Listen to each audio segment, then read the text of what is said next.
Next है हमारा question number 2, exercise 4.3, exercise 4.3 का। ठीक है, तो इसमें ये देखिए हमने जो अभी तक जितने भी रूल्स रेवोल्यूशन इसके अंदर पढ़ लिए हैं वो सारे यहाँ पर अप्लाई होने हैं। ठीक है, देखो हमने ट्रांसपोजिंग मेथड भी पढ़ा था, हमने बैलेंसिंग मेथड भी करा था, हमने सबसे पहले हमने डिस्ट्रीब्यूटिव लॉ भी पढ़ा था। तो देखिए यहाँ पर डिस्ट्रीब्यूटिव लॉ का भी यूज़ हो रहा है होगा, और यहाँ पर हम ट्रांसपोजिंग मेथड का भी यूज़ करेंगे और बैलेंसिंग मेथड का भी यूज़ करेंगे। तो दो तरीके से इस क्वेश्चन को सॉल्व किया जा सकता है। ठीक है, या तो आप देखिए यहाँ पर क्या करें कि बैलेंसिंग मेथड से जब आप करोगे तो ये जो 2 है, इस 2 के साथ ये ब्रैकेट में दे रखा है x+4। इसका मतलब है कि ये 2 जो है ये मल्टीपल का साइन है इन ब्रैकेट के इस वाले डिजिट के अंदर, इस वाले वेरिएबल के अंदर मल्टीपल का साइन है इन दोनों के बीच में। तो जब ये मल्टीपल का साइन है, अब इस 2 को हटाना पड़ेगा हमें यहाँ से, क्योंकि हमें तो वेरिएबल की वैल्यू निकालनी है, यानी x की वैल्यू निकालनी है। ठीक है, तो x+4 अभी आप यहाँ छोड़ दो और इज इक्वल टू इस 2 को आप जब नीचे लेकर आओगे, ठीक है, 12/2। अब ये मल्टीपल में है ना, तो मल्टीपल को डिवीजन में लेकर आएंगे, तो ये 2 6 जा 12, 6 टाइम चला गया, यानी x+4 इज इक्वल टू हो गया 6।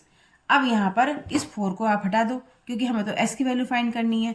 तो x इज इक्वल टू, अब 4 जब आप RHS साइड में लेकर आओगे तो ये माइनस के साइन के साथ आएगा, और ये हो जाएगा 6 में से 4 माइनस करोगे 2, तो x की वैल्यू हो गई -2। तो यहाँ तो ये ऐसे निकल के आ गई। लेकिन हम यहाँ पे एक बात और यूज़ कर सकते हैं, अपना डिस्ट्रीब्यूटिव लॉ को, जो हमने पिछली जो चैप्टर है उसमें हमने पढ़ा है। तो डिस्ट्रीब्यूटिव लॉ हमारा क्या कहता है, देखिए जो ये हमारा क्वेश्चन है 2x+4 इज इक्वल टू 12, इसमें हम डिस्ट्रीब्यूट करते हैं। पहले हम इस ब्रैकेट को ओपन करते हैं, और ओपन करने के लिए क्या होगा कि जो बाहर डिजिट दे रखी है उसको पहले हमें x इस वाले वेरिएबल से मल्टीप्लाई करनी पड़ेगी, फिर प्लस का साइन लगाना होगा, फिर इस 2 की मल्टीप्लाई हमें इस 4 से करनी होगी। तो ये ओपन हो जाएगा आपका ब्रैकेट, ठीक है, डिस्ट्रीब्यूट हो जाएगा। तो 2 की मल्टीप्लाई जब x से करोगे तो 2x हो जाएगा, प्लस 2 की मल्टीप्लाई 4 से करोगे तो 8 हो जाएगा, इज इक्वल टू 12।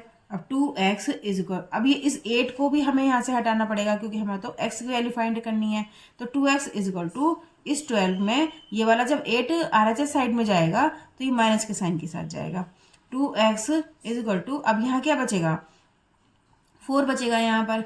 अब हमें x की वैल्यू निकालनी है, तो x की वैल्यू निकालने के लिए इस 2 को भी हटाना पड़ेगा। अब 2 मल्टीप्लाई में है इसके साथ, तो यहाँ पर RHS साइड में आते हुए ये डिवीजन में हो जाएगा, तो 4/2। 2 से 2 कटा, 2 2 जा टाइम, 2 2 जा 4, तो x की वैल्यू देखिए 2 आ गई। तो कोई भी मेथड यूज करो आप, x की वैल्यू आपको 2 ही फाइंड होगी।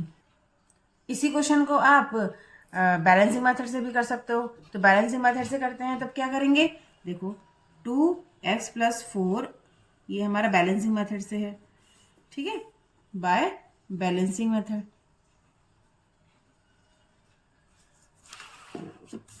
तो देखिए कैसे करेंगे, 2x+4 इज इक्वल टू 12 है।